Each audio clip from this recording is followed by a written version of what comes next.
Now, you are watching Humanity Talk Podcast. Assalamualaikum warahmatullahi wabarakatuh. Insan muda, selamat datang di People Talk Podcast.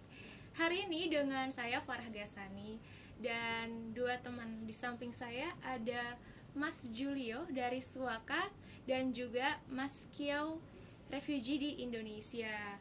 Nah, kita tuh mau ngobrol-ngobrol santai mengenai pemenuhan hak serta situasi pengungsi dan pencari suaka di Indonesia. Mas Julio, dengar-dengar kita Indonesia baru saja submit UNUPR ya, United Nations Universal Periodic Review. Aduh, ribet banget. Kebelit ya. Iya, ribet banget Mas. Itu sebenarnya apa sih Mas UNUPR dan hubungannya dengan pengungsi itu apa Mas?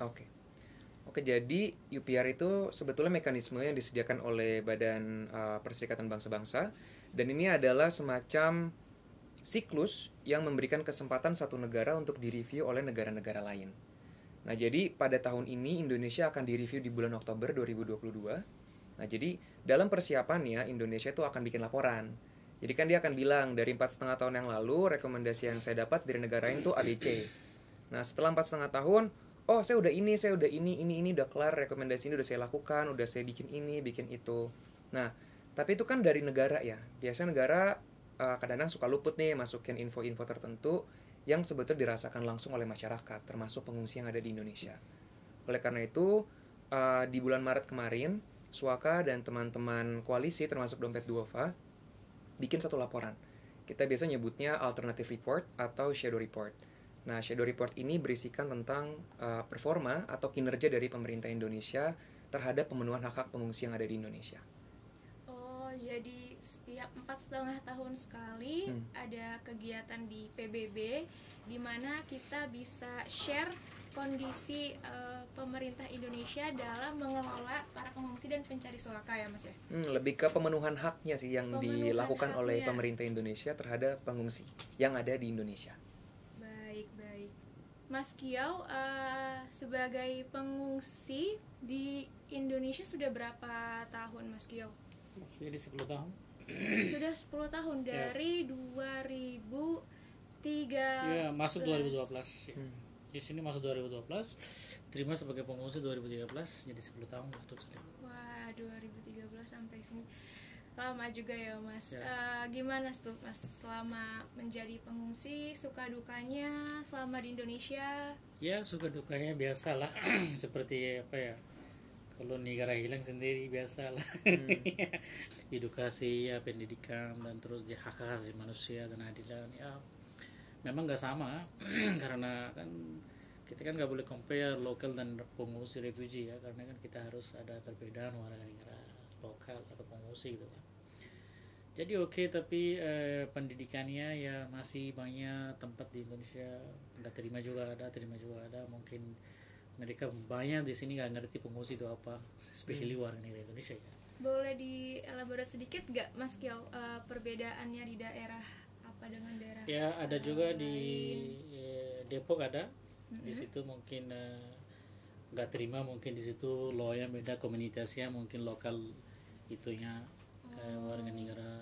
Agak sulit untuk akses pendidikan misal di Depok gitu ya? Iya, sulit. Dan terus juga sih ada juga orang-orang lokal mereka nggak mau gabungan sama pengungsi. Itu juga ada hal satu masalah pribadi Oh, di situ. Tapi anak-anak usia udah 15 tahun 20 tahun.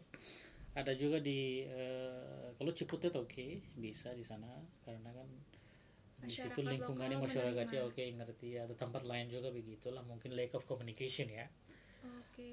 Dan terus juga kan ada tempat-tempat lain juga kan mereka nggak ngerti itu pengungsi apa gitu kan, pengungsi itu sebenarnya dari mana, alasannya apa gitu kan. Harus kan kita itu harus aware, kasih pendidikan tentang pengungsi itu kan, especially local people, so mereka ngerti gitu kan untuk bantu ya. Jadi kalau secara PBB ya lembaga pengungsi ya mereka juga usaha untuk bantu, tapi kan ya tergantung pemerintah juga sih.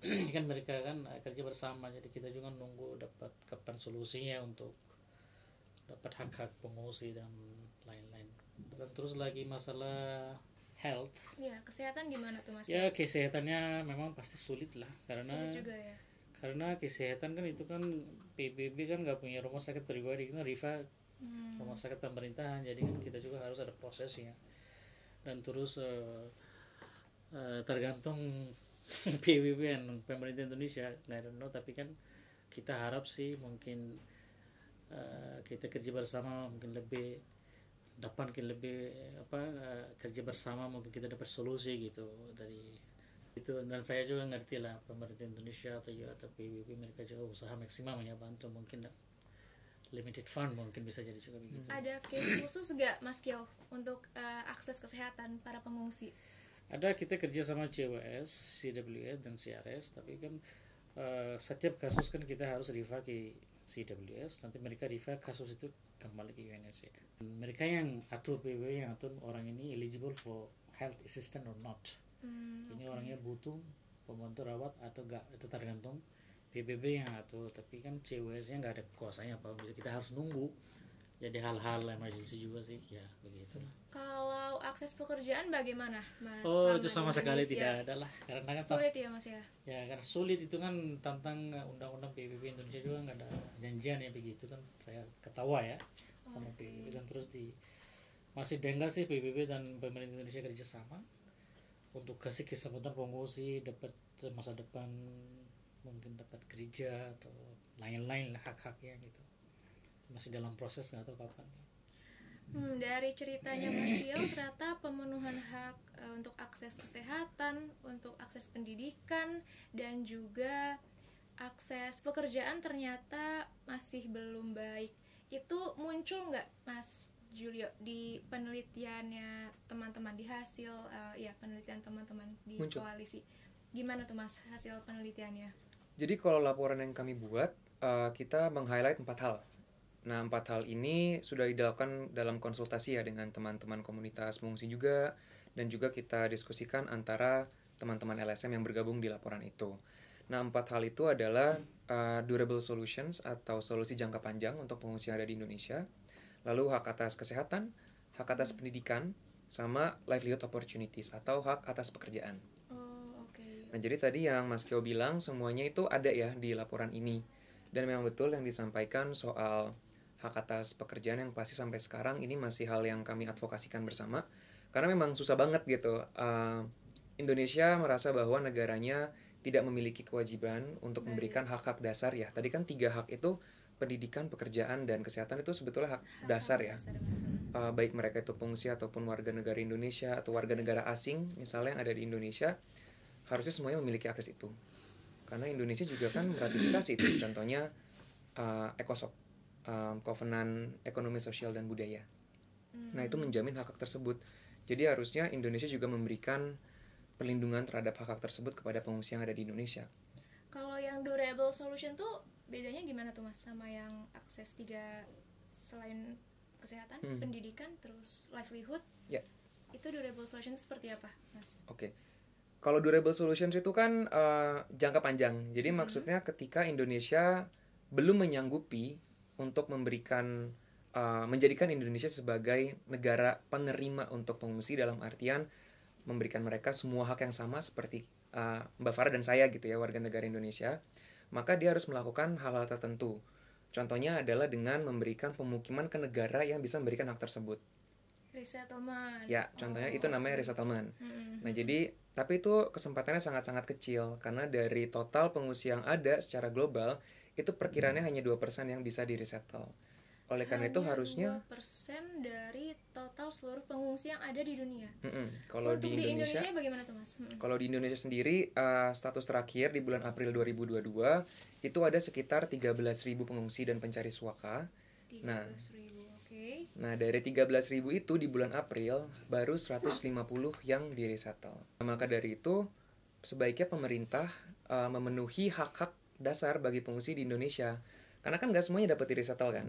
Tapi mereka di Indonesia butuh kerja, mereka butuh duit untuk bertahan hidup.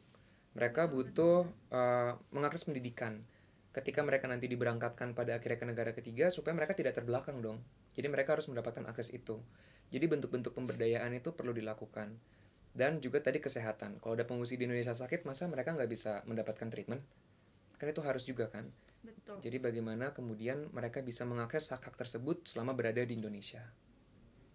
Yang dirasakan oleh Mas Kio sendiri, apakah ada mungkin perkembangan yang lebih baik terkait kebijakan Indonesia dan PBB, atau justru malah semakin turun nih? Saya nggak salahkan pemerintah Indonesia, karena kan pemerintah Indonesia kan they trying their best ya. Kalau salah kan PBB masalahnya, bukan salah kan ya PBB itu. Ya sebenarnya mereka responnya nggak terlalu cepat sih, slow banget gitu. Slow, dan terus paling utamanya lack of communication itu sangat sulit. Jadi kan kita kadang-kadang kita komunikasi sama PBB kan jawabnya setelah 2 tahun, 1 tahun setelah juga langsung orangnya ada atau masih hidup atau nggak tahu. Lama banget ya, masih Ya jadi 2 tahun. Jadi dari situ mungkin hanya itu bisa dorong satu caranya pemerintah Indonesia bisa dorong PBB untuk fokus the issue of refugee ya, untuk maksudnya kerjasama dan show way, showing the way to work, bukan sampai nggak jawab gitu maksudnya. Masalah pendidikan, masalah basic right, masalah livelihood, masalah medical assistance ya, etc. etc. ya begitu. Jadi sepertinya belum terlalu signifikan ya Mas ya perubahan yang. Ya kalau Mas sementara Kio sama kan. sekali belum ada perubahan, sama sekali 1% pun nggak ada. Waduh. Karena 1% pun. masalah tentang kerja livelihood itu kan masih PBB dan pemerintah Indonesia masih eksekusi pak, puluhan tahun kayaknya deh, udah lama ya, masih belum dapat solusinya. Tapi paling utamanya itu sih, karena kalau kita dapat kerja kita gak tergantung PBB gitu loh maksudnya sih. Karena kan kalau kita makan minum gak punya kerja semua lemparkan PBB misalnya, jadi kan kita gak tahu mereka ada budget berapa ya kan, tapi kan kita pikirannya wajib gitu kan, tapi kan mereka juga harus kadang-kadang jadi bingung jawabnya apa gitu kan.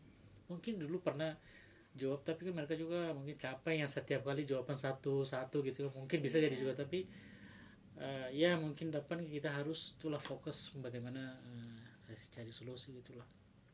Mas Julio, kira-kira laporan yang kita udah buat itu tuh akan bermanfaatkah untuk Mas Kio dan teman-teman refugee lainnya? Seberapa besar kemungkinan perubahan itu akan ada di Indonesia khususnya? Oke. Kalau bermanfaat atau enggak ada yang bisa janji ya. Jadi, tapi yang saya ketahui, Indonesia merupakan bagian dari negara-negara yang tergabung dalam PBB kan. Betul. Dan mereka setiap siklusnya pasti terlibat di UPR. Artinya mekanisme dipertimbangkan. Jadi ketika kita membuat laporan dan Indonesia setiap 4,5 tahun dia direview oleh negara lain, dan laporan ini menjadi pertimbangan dari negara-negara lain dalam memberikan rekomendasi ke Indonesia, harapannya adalah Indonesia kemudian melihat bahwa isu pengungsi adalah isu yang sekarang dibahas oleh banyak orang, kemudian diketahui situasi di Indonesia seperti apa oleh negara-negara lain, dan ketika ada rekomendasi yang mengarah kepada isu pengungsi, Indonesia dapat mempertimbangkan akan melakukan apa. Jadi harapannya ketika kita membuat laporan, diketahui oleh pemangku kepentingan di tingkat internasional, yaitu negara-negara lain, harapannya Indonesia kemudian bisa kemudian memajukan, ada nih perhatian lebih kepada isu-isu pengungsi. Karena kan tadi Mas Kio bilang ya bahwa bahkan hak dasar basic rights itu nggak terpenuhi. Nah jadi gimana caranya pemerintah Indonesia sebagai pihak yang mengelola negara begitu, dia bisa memberikan perlindungan hak yang lebih terhadap pengungsi. Komitmennya seperti apa terhadap isu hak asasi manusia. Berharap semoga itu lebih struktural gitu ya Mas ya, kayak dari PBB, kemudian nanti bisa hasilnya atau kebijakannya di-share ke masing-masing negara, yang kemudian masing-masing negara bisa mengimplementasikan akses terhadap kebutuhan dasar para pengungsi. Baiknya sih, biasa kita melihat praktik-praktik negara tetangga gitu ya. Nah, PBB sendiri mereka sebetulnya kan sudah mengeluarkan konvensi-konvensi yang Indonesia juga menjadi bagian gitu. Nah, tapi ada satu yang tidak diratifikasi ya Mas, kalau nggak salah. Kalau terkait pengungsi memang konvensi pengungsi 1951 itu belum diratifikasi. Nah, apa karena tidak diratifikasi yang itu, makanya kita jadi cukup sulit untuk memenuhi kebutuhan dasarnya pengungsi, atau gimana sih Mas? Sebetulnya itu alasan yang sering kali muncul ya, karena kayak oke, Indonesia bukan negara ratifikasi, jadi sering banget itu. ya mereka bilang nggak punya tanggung jawab terhadap pengungsi. Tapi kan nggak bisa dilupakan ada konvensi-konvensi HAM yang Indonesia sudah meratifikasi, menandatangani dan juga mengaksesi menjadi hukum nasional. Contohnya dan itu apa? include pengungsi. Semuanya ikut mengungsi karena konvensi sipil politik itu kan nggak membatasi hanya warga negara, tapi semuanya. Ekosop, ekonomi sosial dan budaya, itu juga untuk semuanya. Perlindungan untuk SEDAW buat perempuan, CRC untuk anak-anak. Nah jadi mereka harusnya tidak mendiskriminasi kelompok pengungsi dari hak-hak tersebut. Harusnya masuk. Untuk Mas Kiau, apakah itu sudah tercover tuh keinginannya para pengungsi, akses pendidikan, kesehatan, livelihood, dan durable solution atau resettlement ya Mas ya? Begini, kalau durable solution itu sementara di Indonesia terjadi banyak orang-orang pengungsi nikah warga negara Indonesia ya. Tapi kalau tantang PBB ngomongnya kalau orang nikah warga negara Indonesia nggak akan resettle, tahu kan?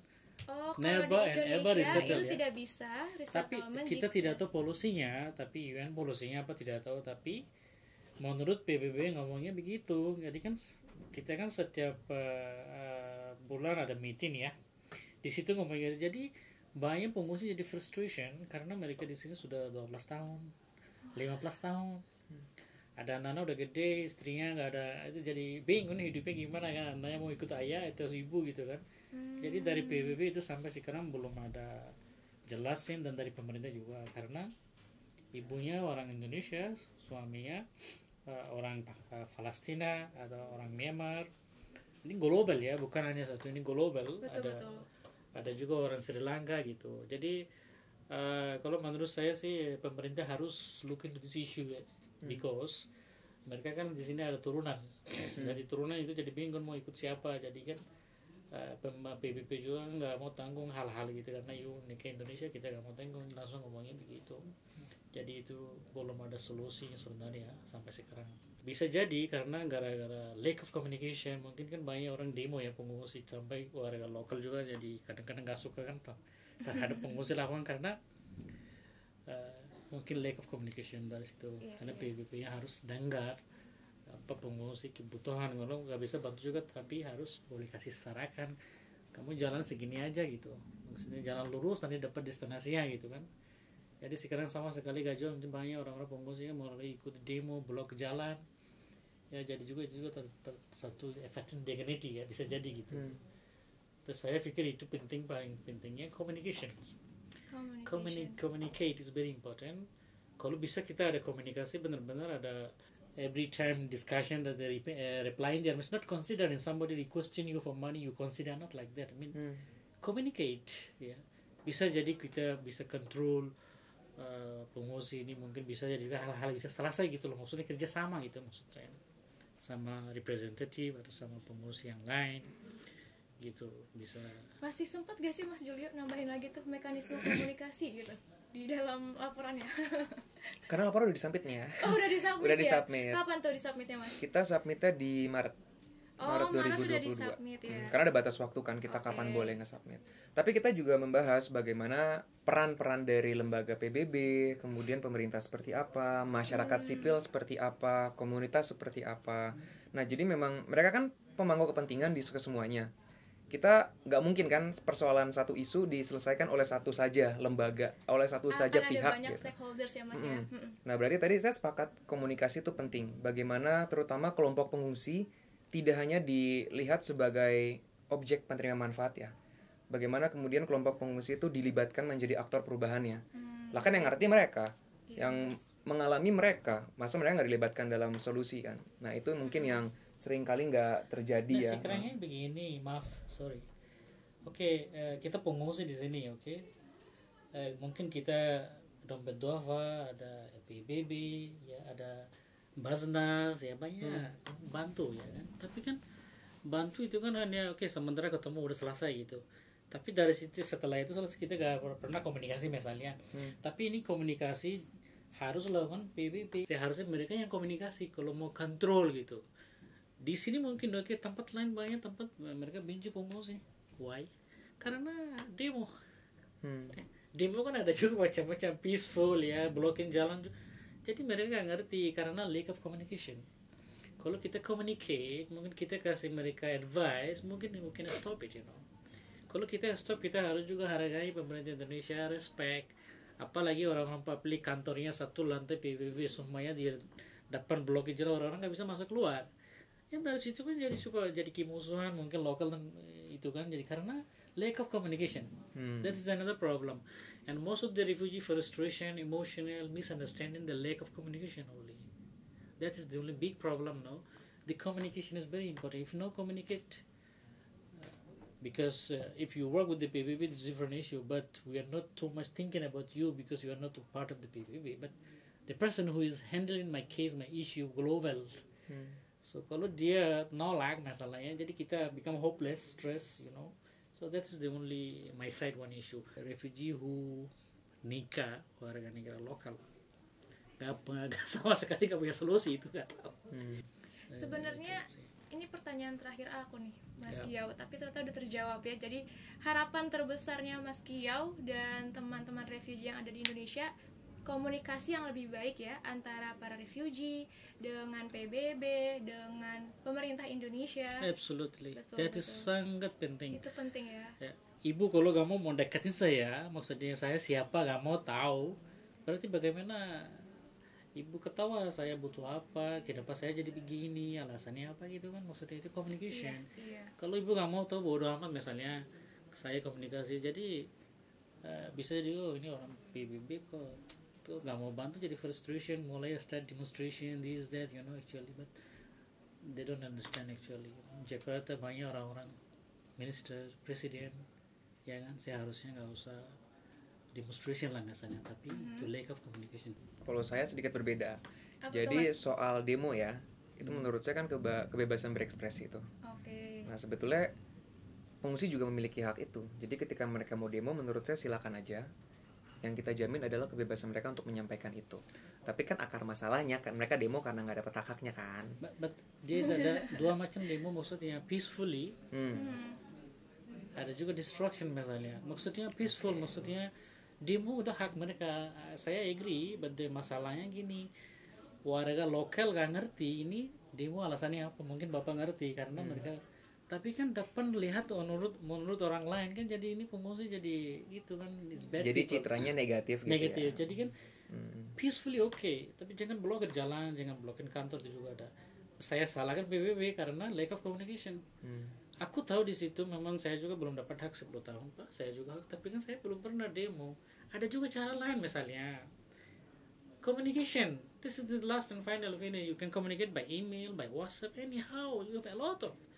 But the person who is working the PBB, dia gimana, dia mau jawab atau enggak, itu juga ada di situ. Kadang-kadang kan butuhannya puluhan tahun nggak mau jawab juga ada. Jadi dari situ kalau menurut saya that's all Pak. Kalau itu udah semua udah beres sih, nggak ada kan terjadi negatif misunderstanding. I don't think it will happen, you know.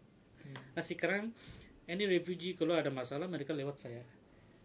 Seharusnya kan pegawai yang lewat ngomong sama dia, bukan lewat dari saya. Jadi dia pikir negatif, you siapa? Jadi refugee juga, saya nggak suka ngobrol sama kamu, saya bicara sama pegawainya gitu. Jadi di situ misunderstanding begitu lah. Wah, ngobrolnya ini seru banget dan sebenarnya banyak sekali ilmu-ilmu yang saya dapat dari kedua teman saya ini. Cuman waktu kita ternyata terbatas. Siapa saja yang terlibat dari koalisi baik ini dan harapan dari koalisi ini selanjutnya, dan kayak apa ada kegiatan setelah submit, apa yang akan dilakukan oleh koalisi ini? Monggo Mas. Jadi yang terlibat itu kita ada elemen dari organisasi masyarakat sipil. Dan kemudian kita juga melibatkan komunitas pengungsi. Jadi yang menulis laporan itu bukan cuma orang Indonesia. Seperti yang tadi saya udah bilang kan, bahwa ini adalah persoalan pengungsi. Harusnya pengungsi yang bisa menceritakan semuanya. Kan dia yang mengalami. Jadi dalam penulisan laporan ini kita melibatkan konsultasi dengan komunitas pengungsi dan juga ada penulis pengungsi sendiri. Jadi dalam semua isu-isu yang tadi kita sampaikan, keempat isu itu ada perwakilan pengungsi di dalamnya yang terlibat. Kita diskusi, ini pandangan kalian gimana terhadap isu ini, apa harus dilakukan. Nah, jadi rekomendasi-rekomendasi yang muncul di laporan itu melibatkan komunitas pengungsi agar menyuarakan suara mereka. Kita nggak mau kemudian ngerasa kita paling tahu ya, karena kita bekerja di isu pengungsi gitu, terus ngerasa kita bisa merepresentasikan mereka. Enggak gitu, justru kita harus dilibatkan ya, Mas. Kita memberikan ruang. Jadi harusnya mereka mendapat ruang untuk menyampaikan ekspresinya, pandangannya. Nah, dua hal yang mungkin saya ingin highlight. Yang pertama itu adalah perubahan sistem atau struktur dalam bentuk perubahan regulasi. Jadi kurangnya pemenuhan hak-hak yang tadi kita diskusikan itu sebetulnya saya melihat akarnya di regulasi. Baik.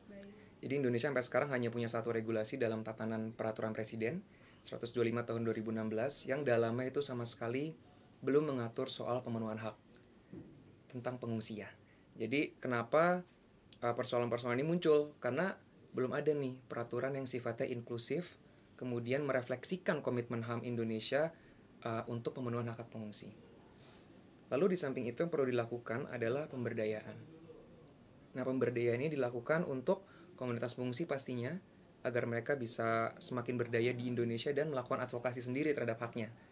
Jadi menguatkan mereka supaya mereka tahu nih, oh ini ternyata hak saya. Dan di samping pemberdayaan terhadap komunitas pengungsi, yaitu ada juga pemberdayaan terhadap masyarakat. Tadi kalau kata Mas Kiau, wah demo-demo pengungsi, aduh negatif kan citranya gitu. Berarti kan tugas dari pemerintah dan juga pemangku kepentingan lain termasuk PBB dan LSM itu memberikan informasi kepada publik bahwa pengungsi itu siapa, kenapa mereka ada di Indonesia, kebutuhan mereka apa. Nah jadi ntar ketika ada demo, orang itu nggak langsung menstigma gitu, ngapain sih pengungsi demo-demo, tapi oh kenapa sih? Oh mereka belum mendapatkan hak ini, makanya mereka demo. Jadi itu menjadi suatu hal yang lumrah gitu.